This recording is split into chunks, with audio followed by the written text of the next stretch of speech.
அனைவருக்கும் வணக்கம். வாய் வார்த்தைகளால் மட்டும் பேசாமல் உள் மனசிலிருந்து மறைக்காமல் பேசக்கூடியவங்க தான் இந்த விருச்சிக ராசிக்காரங்க. பந்தா பகட்டெல்லாம் இவங்களுக்கு பிடிக்காத ஒன்று. நல்லது கெட்டது அறிந்து சமயோஜிதமாக செயல்படும் திறமை கொண்டவங்க இந்த விருச்சிக ராசிக்காரங்க. அப்படிப்பட்ட விருச்சிக ராசிக்காரர்களுக்கு ஏப்ரல் மாத ராசி பலன் எப்படி அமைஞ்சிருக்கு அப்படின்னும், தொழில் வியாபார ரீதியாக எப்படி இருக்குது, குடும்பம் குழந்தைகளுக்கு எப்படி அமைஞ்சிருக்கு, வருமானம் வருமா, நினைத்த காரியமெல்லாம் நிறைவேறுமா, எந்த தெய்வத்தை வழிபடணும், என்ன பரிகாரம் செய்யணும், நிம்மதியாக வாழ்கிறதுக்கு என்ன செய்யணும்னு சொல்லி இந்த வீடியோவில் விரிவாக தெரிஞ்சுக்க போகிறோம். வீடியோவை ஸ்கிப் பண்ணாமல் முழுசாக பாருங்கள். இந்த வீடியோ கண்டிப்பாக உங்களுக்கு பயனுள்ளதாக இருக்கும். நீங்கள் இப்போ தான் புதுசாக நம்ம சேனலை பார்க்குறீங்க அப்படின்னா இப்போவே சப்ஸ்கிரைப் பண்ணி கூடவே பெல் ஐகானை கிளிக் பண்ணுங்கள். அப்படியே மறக்காமல் உங்களுடைய இஷ்ட தெய்வம் என்னன்னு சொல்லி கமெண்ட் பாக்ஸில் பதிவிடுங்க. வாங்க வீடியோக்குள்ளே போகலாம். நடப்பு 2026ஆம் ஆண்டில் ஏப்ரல் மாதம் குறிப்பிடத்தக்க கிரகநிலை மாற்றங்களை சந்திக்குது. குறிப்பாக ஏப்ரல் 2ஆம் நாள் நிகழும் செவ்வாய் பயிற்சி, ஏப்ரல் 14ஆம் நாள் நிகழும் சூரியன் பயிற்சி போன்றவை குறிப்பிடத்தக்க திருப்பங்களை நம்ம வாழ்க்கையில் கொண்டு வரப்போகுது. வேத ஜோதிட கணிப்புகள் படி நடப்பு ஏப்ரல் மாதம் புத்துணர்ச்சி கொண்டு வரும் ஒரு மாதமாக அமைஞ்சிருக்கு. தனிநபரின் ஆற்றலை மேம்படுத்தும், அவர்களின் இலக்கை நோக்கி பயணிக்க உத்வேகம் அளிக்கும், உள்ளுணர்வுகளின் வலிமையை அதிகரிக்கும், நல்வாழ்வுக்கு உதவும் வழிகளை காண்பிச்சு தரும் சொல்லி நம்பப்படுது. இந்த மாதம் நிகழும் வானியல் மாற்றங்கள் மேஷம் முதல் மீனம் வரை உள்ள அனைத்து ராசியினருக்கும் தனித்துவமான பலன்களை கொண்டு வரும். அதே போல் இந்த விருச்சிக ராசிக்காரர்களுக்கு எந்த விதமான மாற்றத்தை தரப்போகுதுன்னு கேட்டிங்கன்னா, தனிப்பட்ட வளர்ச்சி மற்றும் தொழில் வளர்ச்சிக்கான வாய்ப்புகளை கொண்டு வரப்போகுது. தங்கள் படைப்பாற்றலை வளர்த்து கொள்ளும் விஷயங்களில் கவனம் செலுத்துவீங்க. நீங்கள் தங்கள் தனித்திறமைகளையும் வெளிப்படுத்துவீங்க. காதல் வாழ்க்கை, திருமண வாழ்க்கையில் மகிழ்ச்சியான தருணங்களை நீங்கள் மீட்டு கொண்டு வரும் வாய்ப்பு உங்களுக்கு கிடைக்க போகுது. மேலும் தொழில் மற்றும் பணி நிமித்தமாக எப்படி இருக்கும் அப்படின்னு கேட்டிங்கன்னா, ஏப்ரல் மாதம் பணிபுரியும் நிபுணர்களுக்கு அற்புதமான வாய்ப்புகளை வழங்குது. ஏப்ரல் 14 அன்று உங்கள் 10ஆம் அதிபதியான தொழிலை குறிக்கும் கிரகம் சூரியன் உங்கள் 6ஆம் வீட்டில் உச்சம் பெறுது. ஜோதிட சாஸ்திரங்களின்படி ஒரு அசுப கிரகம் அசுப வீட்டில் உச்சம் பெறுவது விதிவிலக்கான சத்ரு ஜெயத்தை, அதாவது எதிரிகள் மீதான வெற்றியை குறிக்குது. முன்பிருந்த அலுவலக அரசியல் அல்லது சதித்திட்டங்கள் முற்றிலுமாக தகர்க்கப்படும். உங்கள் மேலதிகாரிகள் உங்கள் செயல்திறனை கண்டு மெய்மறந்து பதவி உயர்வு அல்லது ஊதிய உயர்வை அறிவிப்பாங்க. அரசு ஊழியர்கள் அல்லது பாதுகாப்பு, காவல்துறை மற்றும் மருத்துவத்துறைகளில் பணிபுரிகிறவங்க அசாதாரணமான அதிகார சக்திகளை பெறுவாங்க. இருந்தாலும் 5ஆம் வீட்டிலிருந்து செவ்வாயின் பார்வை இருக்கிறதால உங்கள் எண்ணங்கள்லாம் வேகமாக செல்லும். அதை செயல்படுத்தும் போது உங்கள் சக ஊழியர்களையும் உடன் அழைத்து செல்வது ரொம்பவே அவசியம். வணிகம் மற்றும் சுய தொழில் எப்படி இருக்கும் அப்படின்னு கேட்டிங்கன்னா, மாதத்தின் முதல் பாதியில் வணிக உரிமையாளர்கள் பெரிய முதலீடுகளை செய்கிறத தவிர்க்கணும். அது ரொம்பவே உங்களுக்கு வற்புறுத்துறேன். 11ஆம் அதிபதியான லாபஸ்தானம் புதன் நீச்சம் நிலையில் இருந்தாலும் 5ஆம் வீட்டில் அசுப கிரகங்கள் அமைஞ்சிருக்கிறதாலும் உங்கள் கணக்குகள் தவறாக போய் முடியும். நீங்கள் பங்கு சந்தை மற்றும் ஊக்க வணிக நடவடிக்கைகளிலிருந்து கண்டிப்பாக விலகி இருக்கணும். ஆனால் ஏப்ரல் 19 அன்று உங்கள் 7ஆம் அதிபதி சுக்கிரன் தனது சொந்த ராசியான ரிஷபத்தில் பிரவேசிக்கிறது உங்கள் தொழிலுக்கு ஒரு மாபெரும் வரப்பிரசாதமாக அமைய போகுது. இந்த அமைப்பு மாளவிய யோகத்தை உருவாக்குது. இது உங்கள் நிறுவனத்தில் அபாரமான வளர்ச்சியை தூண்டும். புதிய கூட்டாண்மைகள் மிகவும் லாபகரமானதாக அமைய போகுது. இது குறிப்பாக அழகு, ஃபேஷன், ஹோட்டல் மற்றும் ஆடம்பரத் துறைகளில் உள்ள தொழில் முனைவோருக்கு அசாதாரணமான லாபத்தை ஈட்டும் காலமாக அமைய போகுது. மேலும் நிதி மற்றும் வருமானம் எப்படி இருக்குன்னு கேட்டிங்கன்னா, நிதி ரீதியாக இந்த மாதம் கலவையான பலன்கள் தரப்போகுது. உங்கள் செல்வத்தின் 2ஆம் அதிபதியான குரு 8ஆம் வீட்டில் இருக்கிறதால பணம் வருவது தாமதமாகலாம் அல்லது எதிர்பாராத செலவுகளை நீங்கள் சந்திக்க நேரிடலாம். 5ஆம் வீட்டில் செவ்வாய், சனி, புதன் சேர்க்க இருக்கிறதால நண்பர்களுக்கு கொடுத்த கடனை நீங்கள் திரும்ப பெறுவது ரொம்பவே கஷ்டமாக இருக்கும். இருந்தாலும் ஏப்ரல் 14க்கு பிறகு 6ஆம் வீட்டில் சூரியன் உச்சம் பெறுவதால் உங்கள் பழைய கடன்களை நீங்கள் தீர்க்க தேவையான பணம் உங்கள் வேலை மூலமாக கிடைக்க போகுது. வங்கிகளிடமிருந்து நீங்கள் எதிர்பார்த்து கொண்டிருந்த கடன்கள் அனுமதிக்கப்படும். ஏப்ரல் 19க்கு பிறகு சுக்கிரனின் பலம் உங்கள் நிதி சுமையை கணிசமாக குறைக்க போகுது. மேலும் உடல் நலம் மற்றும் நல்வாழ்வு எப்படி இருக்கும் அப்படின்னு கேட்டிங்கன்னா, உங்கள் லக்னாதிபதி செவ்வாய் நீர் ராசியான மீனத்தில் 5ஆம் வீடு சனியுடன் இணைஞ்சிருக்காரு.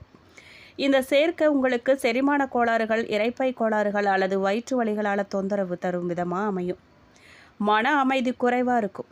மேலும் அற்புத விஷயங்களுக்காக திடீர்னு கோபத்தையும் எரிச்சலையும் நீங்கள் அனுபவிப்பீங்க. ஏப்ரல் 14 அன்று சூரியன் உச்சம் பெறுவதால் உங்கள் நோய் எதிர்ப்பு சக்தி கணிசமாக அதிகரித்து நாள்பட்ட நோயிலிருந்து உங்களுக்கு நிவாரணம் கிடைக்கும். இருந்தாலும் சூரியனின் கடும் வெப்பம் உங்கள் உடலில் உள்ள வெப்ப தத்துவத்தை அதிகரிக்க போகுது. அதனால் அதிக அளவில் நீங்கள் தண்ணி குடிக்கணும். உடலுக்கு குளிர்ச்சி தரும் மற்றும் நீர் சத்து நிறைந்த உணவுகளை நீங்கள் உட்கொள்ளணும். அது ரொம்ப அவசியம். மேலும் குடும்பம் மற்றும் தனிப்பட்ட உறவுகள் பற்றி கேட்டிங்க அப்படின்னா, இந்த மாதத்தில் உங்கள் குடும்ப வாழ்க்கையில் முதன்மையான எண்ணங்கள் உங்கள் குழந்தைகளை சுற்றி தான் இருக்கும். உங்கள் 5ஆம் வீட்டில் குழந்தைகளின் வீடு அசுப கிரகங்களின் சனி, செவ்வாய் மற்றும் ராகுவின் பார்வை வலுவாக தாக்குறதால உங்கள் குழந்தைகளின் கல்வி, உடல் நலம் அல்லது அவர்களின் பிடிவாதமான நடத்தை உங்களுக்கு கடுமையான கவலையை ஏற்படுத்தும். நீங்கள் அவங்கள ரொம்பவே பொறுமையோட கையாளணும். திருமண வாழ்க்கையை பொறுத்த வரைக்கும் ஏப்ரல் 19 வரை உங்கள் வாழ்க்கை துணையோட சிறு வாக்குவாதங்களை ஏற்படுத்தும். இருந்தாலும் 7ஆம் அதிபதி சுக்கிரன் ஏப்ரல் 19 அன்று தனது சொந்த ராசியில் பிரவேசிக்கிறது ஒரு அற்புதமான காலகட்டம். கணவன் மனைவிக்கிடையே அன்பும் பாசமும் பெருகும். நீங்கள் இருவரும் ஒன்றா ஆடம்பரமான விடுமுறை பயணங்களுக்கோ அல்லது ஷாப்பிங் பயணங்களுக்கோ போவீங்க. திருமணம் ஆகாதவர்களுக்கு சிறந்த திருமண பந்தங்கள் அமையும். மேலும் மாணவர்களுக்கு கல்வி எப்படி இருக்கும் அப்படின்னு கேட்டிங்கன்னா, மாணவர்களுக்கு இது ரொம்பவே கடினமான காலகட்டம். கல்வியை குறிக்கும் 5ஆம் வீடு கடுமையான தீய கிரகங்களால் சிக்கியிருக்கு. மேலும் கல்வியின் கிரகமான புதன் நீச்சம் பெற்றிருக்கிறது. படிப்பில் கவனம் முற்றிலும் இல்லாமல் போகும். மேலும் தீய பழக்கங்களுக்கு ஆளாகும் அபாயமும் உண்டாகியிருக்கு. இருந்தாலும் ஏப்ரல் 14க்கு பிறகு 6ஆம் வீட்டில் சூரியனின் பலத்தால் மருத்துவம், பொறியியல் அல்லது அரசு துறைகளில் போட்டித் தேர்வுகள் தயாராகும் மாணவர்கள் தங்கள் முயற்சிகளுக்கு அப்பாற்பட்ட அற்புதமான தரவரிசைகளையும் வெற்றிகளையும் அடைவாங்க. உங்கள் 5ஆம் வீட்டில் உள்ள சனி, செவ்வாய் சேர்க்கையானது உங்கள் குழந்தைகளின் உடல்நலம் மற்றும் கல்விக்கு கூடுதல் கவனம் செலுத்தவும் அத்துடன் உங்கள் சொந்த மன அழுத்தத்தை சமாளிக்கவும் அவசியமாகுது. மேலும் ஏப்ரல் 14க்கு பிறகு உச்ச சூரியன் உங்கள் 6ஆம் வீட்டில் பிரவேசிக்கிறது மகத்தான வெற்றி காலமாக தொடங்குது. இது போட்டியாளர்களை வீழ்த்தவும், சட்ட போராட்டங்களில் வெற்றி பெறவும், தொழில் ரீதியான புகழ அடையவும் உங்களுக்கு உதவ போகுது. மேலும் பரிகாரமாக உங்கள் 5ஆம் வீட்டில் உள்ள தீய செவ்வாய், சனி, புதன் தோஷங்களை போக்கி உச்சம் பெற்ற சூரியன் மற்றும் சுக்கிரனின் ஆசீர்வாதங்களை பெறுவதற்கு இந்த பரிகாரங்களை நம்பிக்கையோட செய்யுங்க. உங்கள் லக்னாதிபதி செவ்வாயை நிலைப்படுத்தவும், குழந்தை பாக்கியம் தொடர்பான தடைகளை நீக்கவும் ஒவ்வொரு செவ்வாய்க்கிழமையும் சுப்பிரமணிய அஷ்டகத்தை பாராயணம் செய்யுங்க. மேலும் 8ஆம் வீட்டில் உள்ள குரு மற்றும் நீச்சமடைந்த புதன் ஆகியவற்றால் ஏற்படும் கல்வி மற்றும் நிதி தடைகளை நீக்க வியாழக்கிழமைகளில் தாத்ரேய பெருமாளையோ அல்லது தட்சிணாமூர்த்தி பெருமாளையோ வழிபாடு பண்ணுங்க. மேலும் மன அழுத்தத்தை குறைக்க சனிக்கிழமைகளில் பார்வையற்றோருக்கோ அல்லது முதியோருக்கோ உணவு தானம் செய்யுங்க. இது 5ஆம் வீட்டில் உள்ள சனி தோஷத்தை சமன் செய்யும். உங்களுக்கு நன்மைகளை கொண்டு வந்து சேர்க்கும். நம்பிக்கையோட பரிகாரத்தை மேற்கொள்ளுங்க. மேலும் இந்த மாதம் வசதிகள் அதிகரிக்கும், மதிப்பும் மரியாதையும் கூடும். ஆனால் வீண் செலவுகள் உண்டாகும். மனசுக்கு பிடிக்காத இடத்துக்கு போய் வர வேண்டியதாக இருக்கும். தொழில் வியாபாரம் தொடர்பான விஷயங்கள்லாம் சாதகமாக நடந்து முடிய திறமையாக நீங்கள் செயல்படுவீங்க. புதிய ஆர்டர்கள்லாம் கிடைக்க பெறுவீங்க. எதிலையும் அவசரப்படாமல் இருக்கிறது நல்லது. உத்தியோகத்தில் இருக்கிறவங்க ஏற்கனவே செய்த திறமையான பணிகளுக்கு உரிய நல்ல பலனை பெறுவாங்க. குடும்பத்தில் இருக்கிறவங்க கிட்ட தன்மையாக பேசி பழகிறது நல்லதுங்க. தந்தையாருடன் வீண் தகராறு ஏற்பட வாய்ப்பு இருக்கு. கவனமாக இருங்க. கணவன் மனைவி ஒருவருக்கொருவர் பேசி செய்யும் காரியங்கள்லாம் சாதகமான பலன்தான் தரும். குழந்தைகளோட நீங்கள் நிதானமாக பேசி அவங்களுக்கு எதையும் புரிய வைக்கிறது நல்லது. அவர்களது முன்னேற்றத்துக்காக நீங்கள் ரொம்பவே பாடுபடுவீங்க. பெண்களுக்கு மனசில் இருந்த குழப்பங்கள்லாம் நீங்கி தெளிவு உண்டாகும். பயணங்களில் சாதகமான பலன் கிடைக்கும். மாணவர்களுக்கு கல்வி பற்றிய பயம் நீங்கும். குழப்பமில்லாத தெளிவான மனசோட நீங்கள் பாடங்களை படித்து வெற்றி பெறுவீங்க. கலைத்துறையினருக்கு உங்கள் கௌரவம் உயருங்க. விரும்பிய பதவிகள் கிடைக்கும். வழக்கு விவகாரங்கள்லாம் உங்களுக்கு சாதகமாக இருக்கும். கைவிட்டு போன பொருட்களில் மீண்டும் கிடைக்கும். அலட்சிய போக்க நீங்கள் கைவிடுறது நல்லது. அரசியல் துறையினருக்கு பணப்புழக்கம் அதிகரிக்கும். எடுத்த காரியம் அனைத்துமே வெற்றிகரமாக முடியும் காலகட்டம் இது. மதிப்பு மரியாதை சிறப்படையும். செல்வாக்கு ஓங்கும். நட்பு வட்டாரத்தில் குதூகலம் ஏற்படும். மேலும் விசாகம் நட்சத்திரம் 4ஆம் பாதக்காரர்களுக்கு இந்த மாதம் குடும்பத்தில் இருந்த சிக்கல்கள் தீரும். உத்தியோகத்தில் இருக்கிறவங்களுக்கு வீண் அலைச்சல் குறையும். மற்றவர்கள் மூலமாக உதவி கிடைக்கும். குடும்பத்துக்கு தேவையான பொருட்கள்லாம் வாங்கி மகிழ்வீங்க. கணவன் மனைவி கிடையில் இருந்த கருத்து வேற்றுமையெல்லாம் நீங்கும். மேலும் இந்த மாதம் குடும்பத்தில் இருந்த வந்த குழப்பங்கள்லாம் தீரும். எதை பற்றியும் நீங்கள் கவலைப்படாமல் நினச்ச காரியத்தை செய்கிறதுல கண்ணும் கருத்துமாக இருப்பீங்க. வீட்டுக்கு தேவையான பொருட்கள்லாம் வாங்குவீங்க. கணவன் மனைவிக்கிடையே இருந்து வந்த கருத்து வேற்றுமையெல்லாம் இந்த மாதம் நீங்க போகுது. பிள்ளைகளுக்காக நீங்கள் ரொம்பவே பாடுபட போகிறீங்க. நண்பர்கள் உறவினர்கள் மத்தியில் கௌரவம் உங்களுக்கு கூட போகுது.